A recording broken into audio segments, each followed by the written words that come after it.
So Jeremy and Christina, come on up.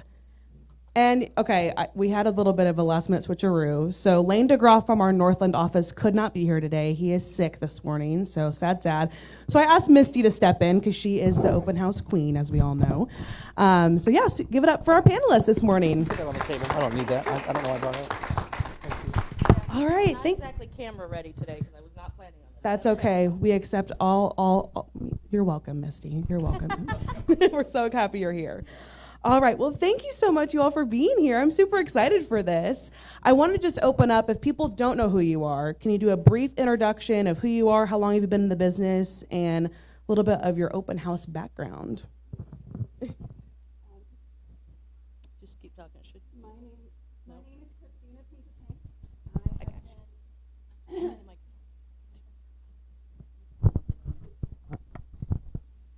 I've been an agent since 2011. It's almost 15 years. I have a 4-minute spiel. Do you want me to do that now? Yes. Thank you. I timed it and everything. You're welcome to take 4 of them. Go for it. I started in 2011, and if any of you remember, you guys look really young, and so Janie does. Okay, it was a super interesting market like we are now today. It was a short sale foreclosure market at that time. I really didn't know any different, so when I got started, I just went head first. My husband and I are a team, Chris and Christina. He was a home builder in our area, South Kansas City, Cass County area, for over 25 years. We built houses, saw 19% interest down to 9%. We were used to dealing with an interesting market even then. But at that time was different. House prices were a lot lower. People didn't know any different. That's just how they bought houses. But then the crash happened in 2008. And when 2008 happened, we changed what we did and started selling instead of building. Well, I got really good in that market at 2 things. Here's my point. I'll tell you my points here. My point is I got really good at learning about how to help my buyers buy HUD foreclosures. At that time, everything was done in paper.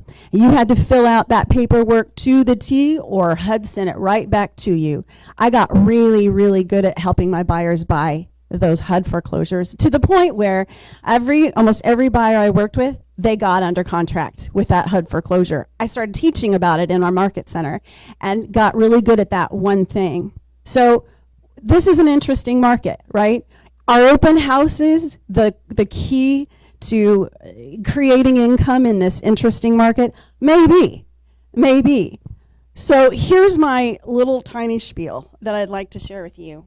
Because is the 4 minutes starting now? Yeah, no. I was like, wow. There was a 4-minute intro for 4 minutes. No. Sorry. No, you're I love people, and can you tell? All right. All right. So I learned to make an income in that market starting out. And it's a different market now. We can all do the normal stuff, the flyers, the door knocking, the emails, the whatever you want to do. That's the normal thing that everybody does. What are you going to do that makes it different? Here's what I do. I know. I'm like, man, If I say this, then you guys can just take over. I'll say this, and then you guys can take over. This is super important. You can do all the normal stuff and still have a very successful open house. But what I do is I find out, and this is my advice to you, find out absolutely every single thing that you can find out about that neighborhood. Call the HOA. Get a copy of the HOA docs. For instance, one open house I had, they were a small golf community in Raytown. They had the coolest Friday night parties at their house every Friday night. The adults would come out with their coolers and their barbecues. The kids would play in the front yard. I learned, and that was something I was able to tell those buyers when they walked through the door. They were like, that is so cool. My point is this. Tell them something they don't know.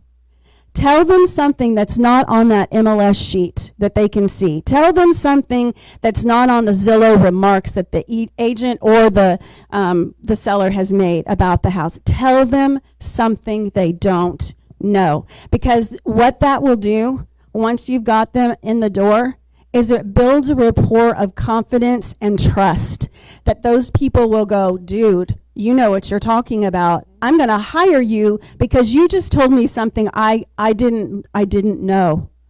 So that's my listen, I make the most incredible chicken salad. It's everybody loves my chicken salad. I bring it to everything. Christina, bring your chicken salad. Well, you can make it. No, it's got your touch on it. That's my point. Those open houses need to have so come up with your own chicken salad open house recipe and put your touch on it that no one else can do. Because even when other people look up everything they can know about that neighborhood or that street, it's got your touch on it. So put your touch on it and don't be afraid to be who you are. There I am. Find your chicken salad. I love it. I love Chicken salad it. open house. Okay, Jeremy, you want to top that? I think I'm done. I like chicken salad, and I want to know what that neighborhood is, and I might just happen to pop into that neighborhood on a Friday and say, I live here. Yes. I'm Janie Snider's husband. She's been in real estate forever. I was telling Jeremy that Janie actually sold Fred Flintstone his home. I've been in the business 8 years. Prior to that, I worked for the Cumulus Radio Group. I like to brag that at that time, 101 The Fox had the Chiefs radio network. So one year, I got to help entertain clients in the suite for every home game. People go, oh, that's exciting. It's also the year they went 2-14. So that's another story. And when I got in the business, we decided we were going to have two major lead generation levers. One was farming, and the second was open houses. And so an open house is great because if your business is going down, you start doing open houses. You start doing them all the time, and you get new clientele. So, and we've done well. Hi, I am Misty Welter. I am your director of coaching here at the office. I've been in the business since 2013, and you'll hear most of my story. If you've been in my open house class, you've heard my story and how I got started. But open houses were my primary lead gen for many years after starting at a very rough spot when I first got my license. So you'll get to hear a little bit about that. But open houses was my main lead gen strategy for a long time because I was a home stager. It keeps turning off. And I was a home stager prior to getting my real estate license, and so my entire database and network were already real estate agents. So I had to come up with a strategy to figure out how to find people that weren't already in the business, and open house was my leg of figuring out how to meet people that weren't real estate agents. So this is my world. I love it. I wanted to kind of start off with talking about the preparation for an open house, because we all know that the most important activities are not actually the open house, right? It's the preparation and the follow-up. So can you guys kind of dive in on how do you prepare for an open house to be successful? I guess I'll start. My word. We need to have a one-on-one meeting with Tyler and you guys learning how to use technology here. So, setting it up, Janie and I made a decision when I got in the business that we're going to really focus geographically on where we do our business. We're licensed in Kansas and Missouri, and we'd be more than happy to help anybody buy or sell a home on either side of the state line. But from a marketing and an energy standpoint, we really focus in the 66210 area. So to get prepared, I've got my MLS set up with, new listings that are, KW agents in 66210. Those that are serving Blue Valley Northwest, that are serving Oxford, that are serving my neighborhood. And so to get ready, if there's a listing in my neighborhood, we change plans in order to do an open house for another agent or for ourselves. And then we go out a little further. And then I've got templates, for open houses and, just listed, and they all look the same. It's just a different house and a different address. So people see that through my Facebook feed or whatever, and go, oh, Janie and Jeremy are working again. So What I heard from that is that you were hyper-focused on the area. yes. I would say for me is that it was about similar to Jeremy, but I was very proactive about finding an open house. I was never waiting until somebody put it on social media that they need an open house. I was very much, I want to find where I want to work, what price bracket I want to work in, how many days on the market it is. My goal was to be the first one in the open house. Like if they're going to do open houses every weekend, I want to be the first one there. And so that was kind of my preparation strategy. So I always started on like Mondays to get ready for the weekend so that I knew what was coming up. So that was a big part of what I would do, is start out early and find what I wanted to work. I didn't want what was left on social media that people were trying to get open houses for. I wanted to be proactive and figure out what I wanted, not what they wanted to give me. That's good. So one of the things I had said earlier was find out everything that you can know about that neighborhood. There's a lot of listings that don't have an HOA, and there's a lot of acreage listings, so they may not have special events or an HOA to speak of. So if it was an acreage property or estate size lots, I had no idea what was going on in the community, I did go door to door, and I would knock on the door. I'd take my husband with me, some people may be nervous about that if you're a girl. That I was not. And at that time, of course, it was a different market, but starting out, I would ask the people. So if you don't have a script when you knock on doors, you can simply say, hey, I've listed a house up the street. I'm having an open house, or if you didn't list it, I'm having an open house up the street this Saturday. I am wanting to know some really cool things about this neighborhood. It gives you something to be able to share with the person in front of you without being salesy. I'm trying to learn as much as I can about your neighborhood so I can tell other people about you. And that opened a door of conversation with them. Well, who are you with? When is the house being listed? How long is the open house? I've got a neighbor down the street who's looking to find a neighbor friend of hers a house, and stuff like that. It just opens up. So it's a good script to use. That's what I did. That kind of goes into my next question about driving traffic to the open house. So in addition to marketing, what are some other things that you guys do to make sure that you attract serious buyers to your open house? You put it in the MLS. I don't know if there's a way you can drive serious buyers. If you walk in and you're just looking, get out.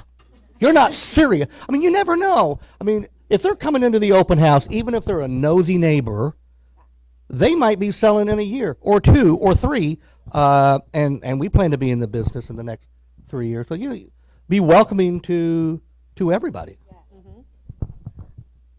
Most people know this about me, but my biggest thing, honestly, is signs. I would literally put out 30 signs per open house every single time. I had 2 sets. I had a Saturday set and a Sunday set, and I would put signs out early as I could, according to the city or the neighborhood or whatever, but I would try to get them out 24, 48 hours in advance if I could. And as someone who's big into tracking, and if you coach with me, you know I'm all about track. 80% of the people that would come through my open houses were from signs. And of those 80% of those were unrepresented. Because my goal when I did an open house was for lead generation. And so I wanted unrepresented people. I didn't want people that were coming from somebody else's app because they already have an agent. So for me, it was about how do I get unrepresented people in.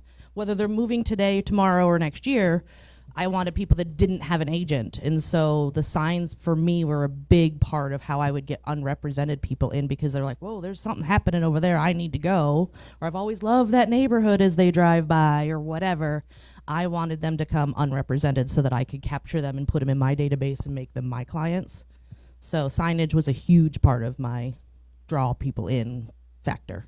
Yeah, it's so true. Like, you'll drive past, and if you see one open house sign, you'll just blow right past it. But if you see 10, you're like, oh, something's actually going on. I should go check this out.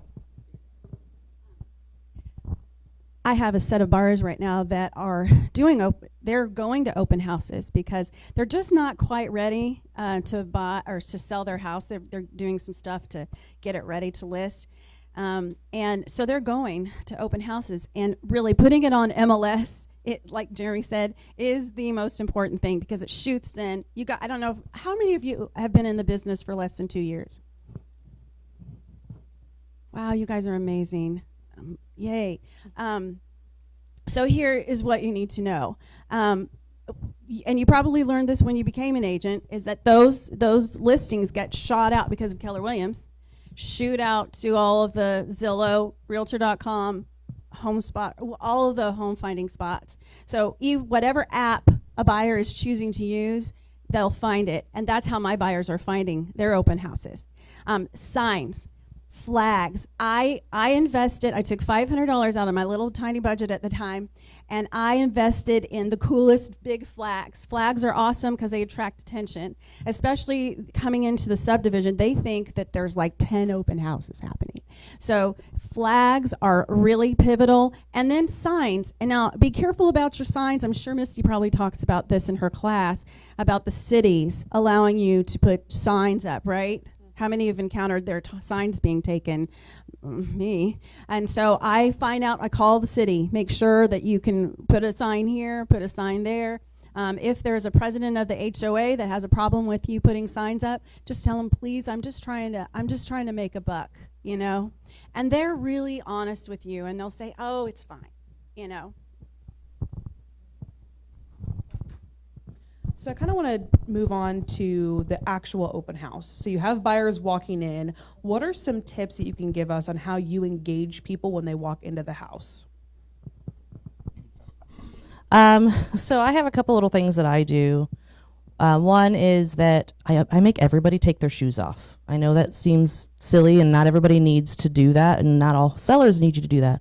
But the thing for me is that, one, they have to stop, and then I get to talk to them if they have to take their shoes off. And two, they can't sneak out because I have their shoes. So I make everybody take off their shoes. I have my shoes off. I leave them by the front door kind of as an example, you know, that kind of thing. So that's one of my tips, just to get them to stop and talk to me. And when they come in, typically for me, it's about introducing them to the house. I have a survey on a clipboard that I send with them instead of making them stop on a piece of paper. Some people will do the stop in here, but if I'm getting a lot of traffic, they don't want to stand in line necessarily to sit and fill out a piece of paper, so they're going to give you little bits of information because they're hurrying. So I give them a clipboard with this, take it with you, go through. So I have several of those. And then I talk to them on the way back. So what did you think about this house? How does this go? And any question that I can ask them, if they give me an answer, I'm going to follow that rabbit hole. I don't care if they're, hey, we're in a hurry, we're on our way to Johnny's baseball. So I go, oh, Johnny's a baseball player? Great. How's John? Because I'm trying to build relationship, and I've got 30 seconds while they put their shoes on to build that relationship. And so I am trying any rabbit hole they take me down, even if it's not real estate related. So I try really hard to just, whatever rabbit hole they want to take me down, I'm going to go there. And that's where I start. And then I follow up and we talk real estate later. But I start with wherever they want to take me, I'm going down there because I want to build that relationship as fast as possible. Love it. Love it. Yeah, I'm an extreme extrovert, and so this will horrify some people. Don't stop pushing the button.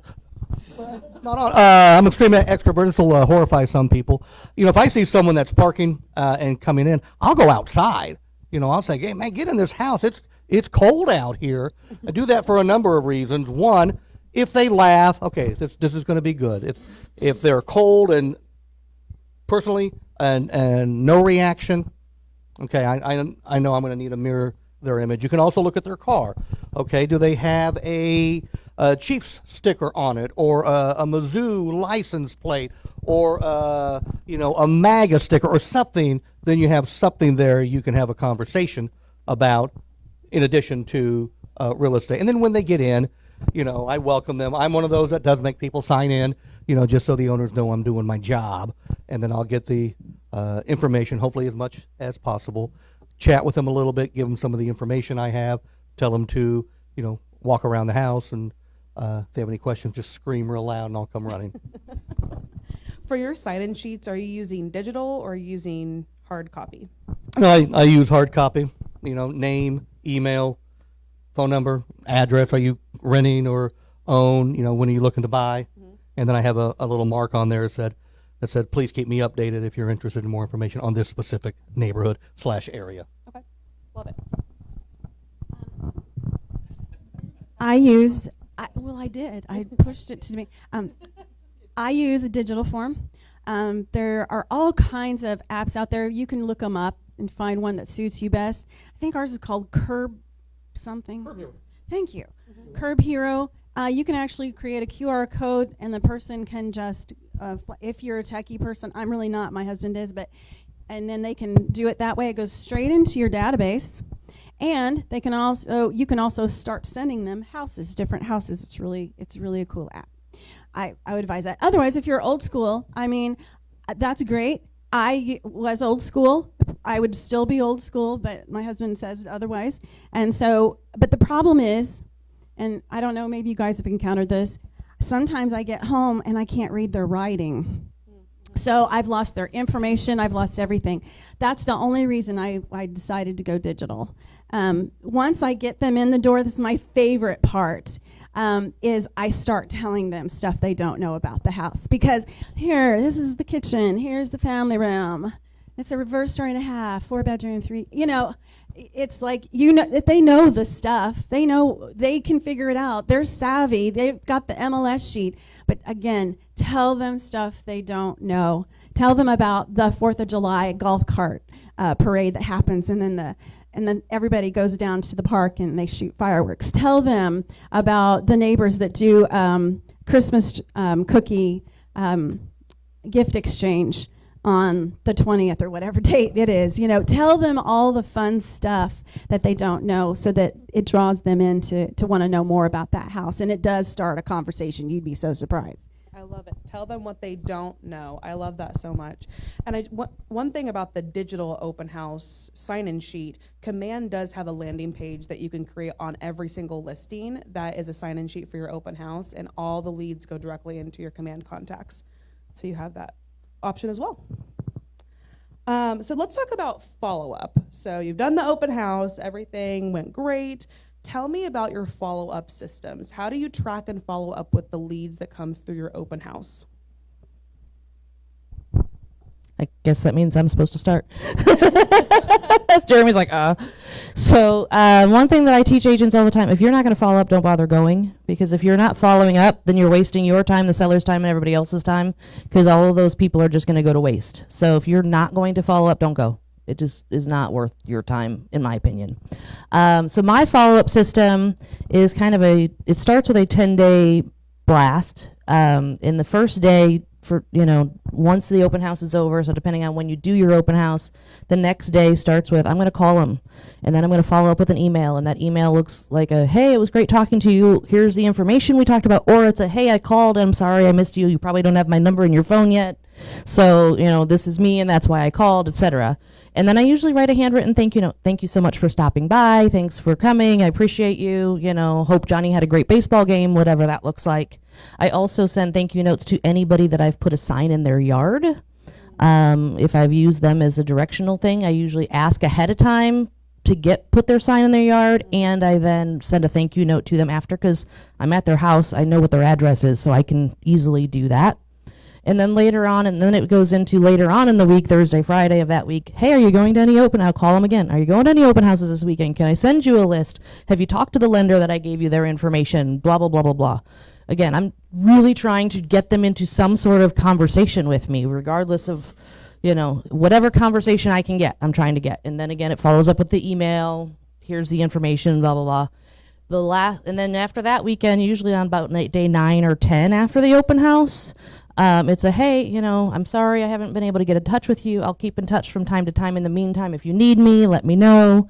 Or it goes into whatever relationship that's going to be as far as that. And then once I get through that initial 10 days, it becomes a once a month. They get a call, and then the following month they get the email, and then they get the handwritten note, depending on what information I have, if I've got full information. If they only gave me a phone number, they get a call every month. Or if they only gave me an email, or they only gave me 2 pieces, it's every other month. They get one or the other. But then it's every month they get a something from me. That's kind of my follow-up system until, as Randy has said to me before, until they take out the restraining order or they buy a house.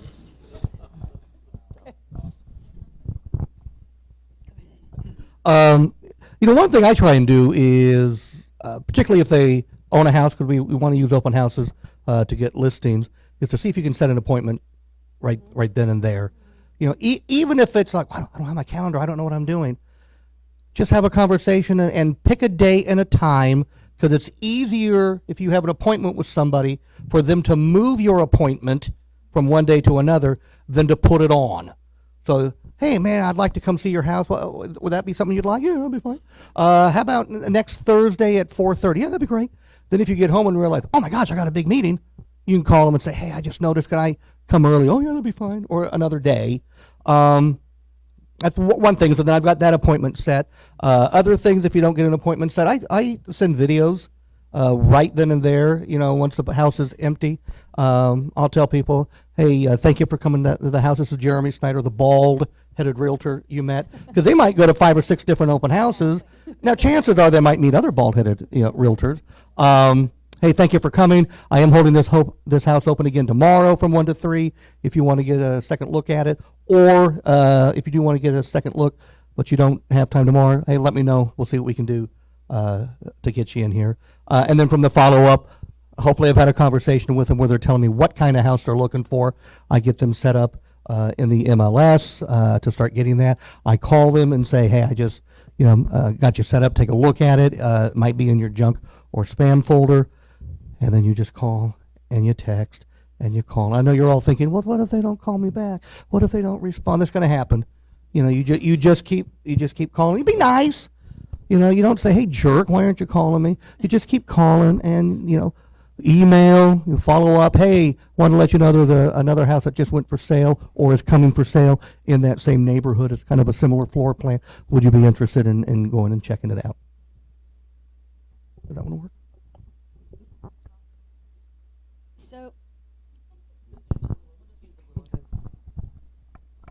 So, there's science that says once you've met a person and you've gotten their name, the mind tends to forget it. I can't remember how many seconds or how many minutes it is. 5? Is it 5? Is that what you said? 5 sounds good to me. Anyway, they forget you. You're not on the top of their list, okay? So I always, I don't send it that day, but I do send it on Monday. On Monday morning, I will follow up with if I've done an open house that weekend, along with all my other phone calls that I've made on a Monday morning, like, to your sellers and stuff like that. And that way it gives me something to say to my seller, like I just followed up with those who came to the open house. I called blah, blah, blah people, and I don't really have any interest in this time, but I'm really glad we got the exposure. That's my follow-up. Well, Jeremy kind of touched on it already, but I want to talk about turning open houses into listings, because obviously we want to get buyers in the open house, but the goal is to get both buyers and sellers. So have you used open houses to get listings, and what is your strategy for that? Well, the strategy is when they sign in, they'll mark that they live in a house, that they need to sell their house first, and then you just have a dialogue there, and then you try to get the appointment that week. Mm-hmm. So I have definitely gotten listings from open houses, and again, it's part of that follow-up, but it's also part of just getting them into relationship and getting that two-way conversation, whatever that looks like. I've gotten them the day of the open house. I've got my favorite day that I talk about a lot is that my best door knocking night ever. I got 2 sellers and a buyer. I got to about 10 houses, and the 2 sellers actually closed on the same day. It was a really fun day because I spent about 20 minutes on each of their front porches getting that appointment and setting all that up and all whatever. So that was kind of my favorite part of my door knocking experiences. But also, just having the conversation and getting them into relationship, and then whether it's that time and that day, or one of the stories I tell a lot too is 18 months. I had a lady come into my open house right at the end of the open house. My husband just got transferred, and we need to sell our house and give me your information. She didn't care about the house. So I gave her my information, I got hers, and I started my follow-up system. And never once did she call me back, did she text me, did she respond. 18 months goes by, and she calls me and says, hey, I don't know if you remember me. Of course I do. I've been calling you for 18 months and you haven't responded. But your notes are next to my bed, your card's on my desk, and your magnet is on my refrigerator, and we're ready to sell our house. Can you come over tomorrow? I showed up on a Wednesday. They had already moved because the husband did get transferred, but the story ended up where the son was going into his senior year, and so mom and son stayed here until he graduated, and so then we took pictures on Thursday, listed on Friday, sold on Saturday. So 18 months of being ghosted. In 5 days, I had that listing and had it sold.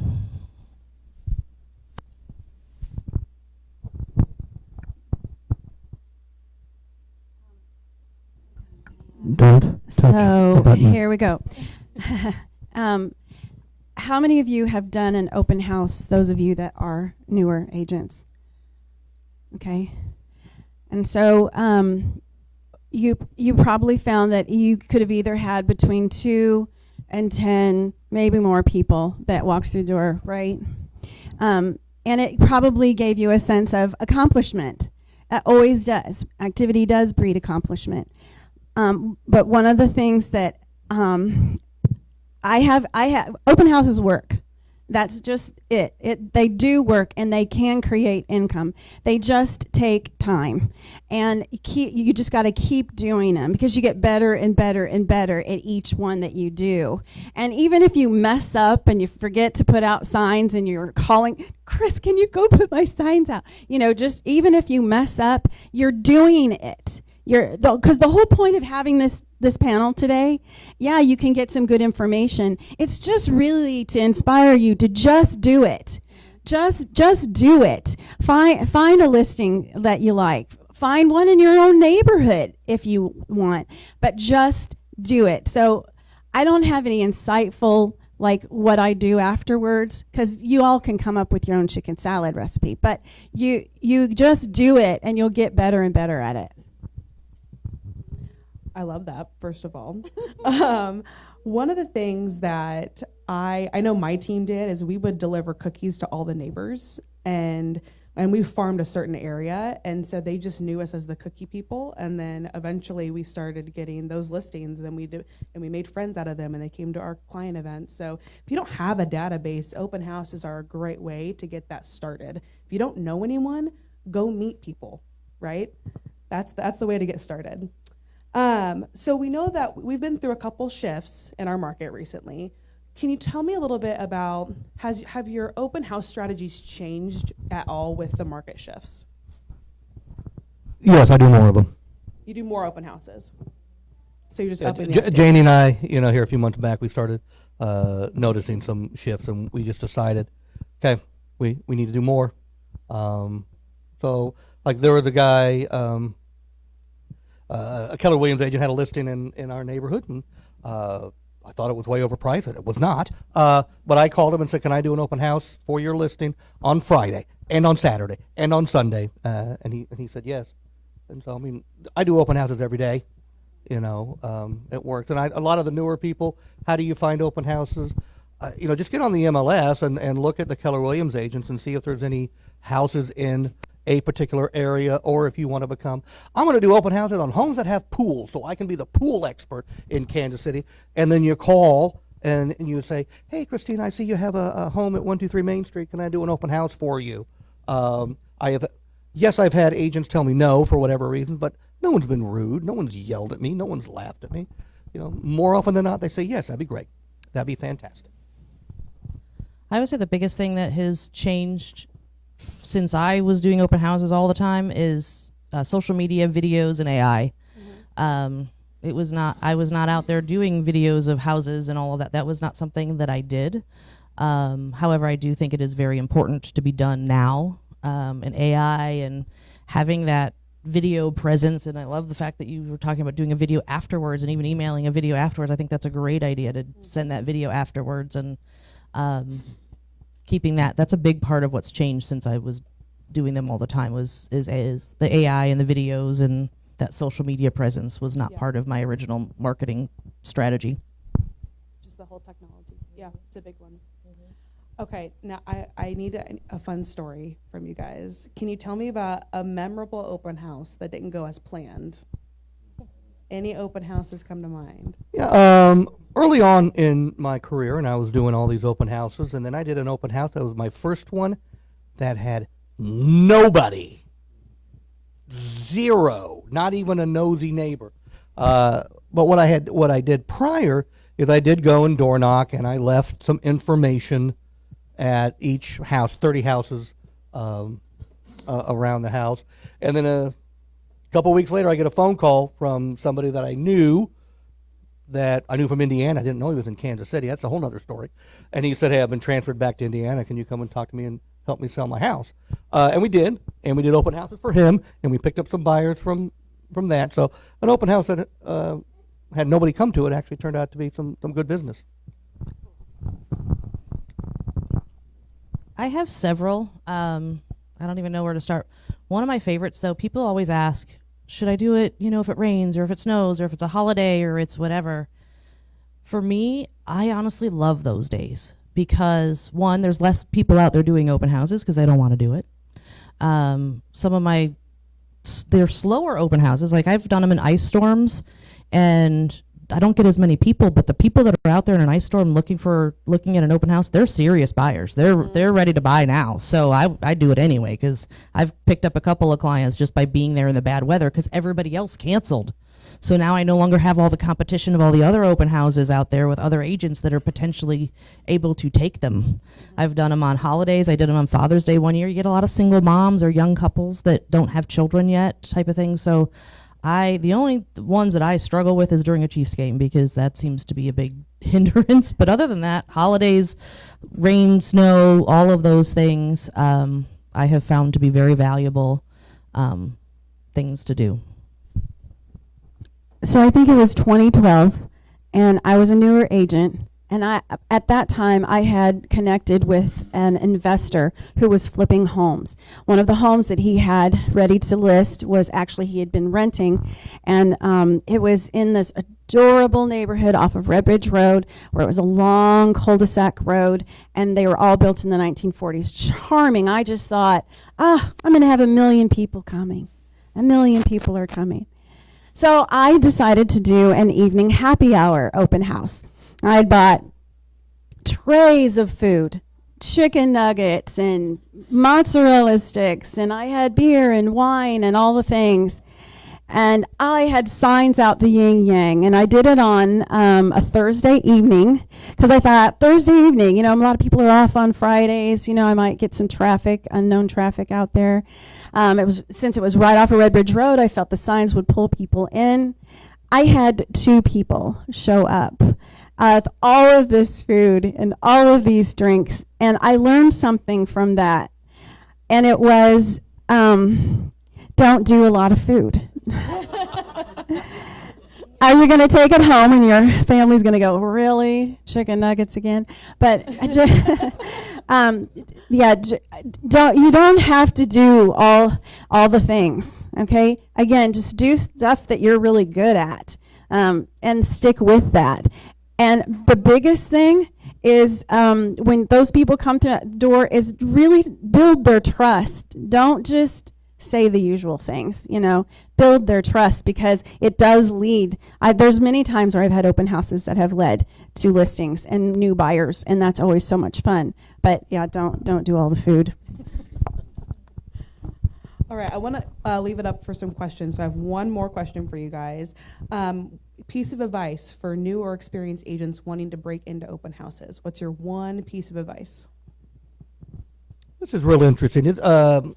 You guys listen to the Millionaire Real Estate Agent podcast with Jason Abrams? Mm-hmm. He recently had a real estate consultant, a tech strategist on there named Mike Del Preti. This was episode 107 from November 3rd. And they did some secret shopping. He deals a lot with online stuff, but this also did some secret shopping around the country in open houses. And here's some interesting statistics that came out of this. Open houses didn't fare much better. 42% of the time, the hosting agent never asked the home shopper, for their contact information. Of the 58% of agents that did ask for contact information, a third of the time the agent never followed up with a phone call, email or text message. Chances are those agents were probably with Remax or Reese and Nichols or Real, so they weren't with Keller Williams. The net result is 62% of in-person open house shoppers, which some may argue are fairly high intent customers, had no follow-up after touring a home. So, yes, it's scary sometimes to call somebody, and what happens if they call and yell at me? Well, if they yell at you, you hang up on them. So that's the advice, is just follow up. If they come and give you their information, call them. You know what I just heard from that? When I think of all of the open houses that we have in our market right now, and like you go into MLS, you can see all the open houses that are happening, half of those agents are not going to follow up with those people that go through those open houses. So what a great opportunity for you guys to go out and do the follow-up and make you guys stand out as a market expert. That's great. I would say my one piece of advice is to have a plan. Have a plan, whether it's in your schedule, like your time block. For me, I had my time block on my weekends. These are the times I'm going to do them every weekend, all the time, no matter what, regardless if I had an address that day. Because then I was planned, okay, then this is what my schedule looks like for the week and how I'm going to market and all the things.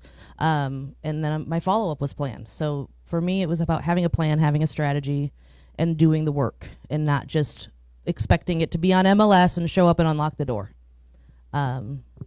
Make sure it's an event, it's a plan, it's a strategy. It's not just a show up and unlock the door situation. So as a new agent, use social media. Use your Facebook, Instagram, whatever social media accounts you have, use them and put your face on them. So, because you're new and people don't know that you're an agent. Now, when I was new, we didn't really have social media, so I called everybody in my church directory. But in your case, you can put your face on social media and say, hey, I'm at 123 Main Street today. Come on in, 12 to 2. I got hot coffee going for you. I'll tell you everything you don't know about this house. And that, keep your face in front of social media all the time, telling them that you're doing it. That will help you gain a database, help you keep your face front of mind, because that's the biggest thing. This market, we're inundated with agents, right? This is one of the most competitive professions that you can be in. There's an agent, if you're in a restaurant, there's an agent on the table next to you. I mean, there's agents everywhere. It's hard, but if you can keep your face front of mind in front of them and just be good at a few things. Gary Keller said something, we all know this. He has said the myth of multitasking is exactly that. It is a myth. To think that you can do all of these things and be all good at all of them is a myth. And being good at a few things, at a few good things, is really going to drive where you went. Just like for me, I got really good in the foreclosure market because that's what the market was at the time. What is the market? Determine what the market is right now. Find out what people want, right? Every new invention is based on what people want. So if you're finding out that buyers just want to know this, that, and the other, then do this, that, and the other. Don't try and do all of the things. I'm a huge proponent of AI and technology, but I am 60. I got started in this business when I was 45. I'm 60 years old. Things have changed. I am slow at moving into these technological things, and maybe you are too. So find the things that you're good at in your little sphere. I love it. I love it. I wanted to open up for a couple minutes for any questions, ahas that we have from the audience. Yes. Earlier I had a question when you were talking about honing in on one specific area. Why do you do that, and then why did you pick the area that you specifically chose? I picked the particular area because that's where I live. I live kind of across the street from Corporate Woods. There's 1,000 homes over there. For many reasons, what we've got our time, and if I can be an expert in 66210, hopefully more people in 66210 will pick me versus, I I can help you buy anywhere in Kansas City, from Lewisburg to Lansing to Lee Summit to Liberty. That's a lot of ground to cover. So again, we are licensed on both sides of the state line. We'd be more than happy to help anybody find a home or sell a home on either side of the state line. But from a time standpoint, if I can be an expert here, it'll be better. And if you go to homes.com, you can do a search by agent that's done deals in a particular area. You can go by city, by zip code, by school. You look at 66210, that woman right there is the number one agent in 66210. You know, now number 2 and number 3 and number 4, as far as volume, you know, they make what we make in a year in one day. But for 66210, that woman right there is the number one agent. What you focus on expands. So my good friend Diana Kokoska taught us that. The other part of that is that the people that come into those open houses are looking in that area or from that area, so you can choose your drive time, right? If you're doing open houses in the Northland, that means your buyers or your sellers are going to be in the Northland most likely, and so you're going to have to drive up and down there. Whereas if you focus on an area close to home or where you live or where you work, etc., you're cutting down your time and planning your life better. I didn't really have a question, but I just wanted to contribute because I remember being a new agent. I remember starting out. This was back in 2003. But one of the things that I like to share with agents who are developing their business is that the people you come face to, they're just people. And I was so afraid to call when I needed to call, or to speak up when I knew more than them. Now, as a mature 40-something-year-old, I can say that I approach real estate without the commission breath. Like, they can sense that if you are after their money. Focus on being kind and serving. Focus on being a resource. Remember that you are an expert. You know more than them, and you have something to offer them. And then it's all about mindset. Just going back to that. If you give that era of, I can help you, instead of, I want to sell you, it makes a world of difference. And I'll say that with some confidence now that my business is 75% referrals and I have repeat clients. They're looking for the service and not the sale. Any other questions, ahas? No? All right, give it up for our panelists, everybody. Thank you all so much for being here. All right, so don't forget, next week is our Veterans Day celebration, 10 a.m., not 9 a.m., 10 a.m. next Tuesday. And y'all, I just want to say a big thank you, and we appreciate you guys so much. We know you guys have options, and we are so honored to be in business with each and every one of you. So have a fantastic week, guys. Have a good one.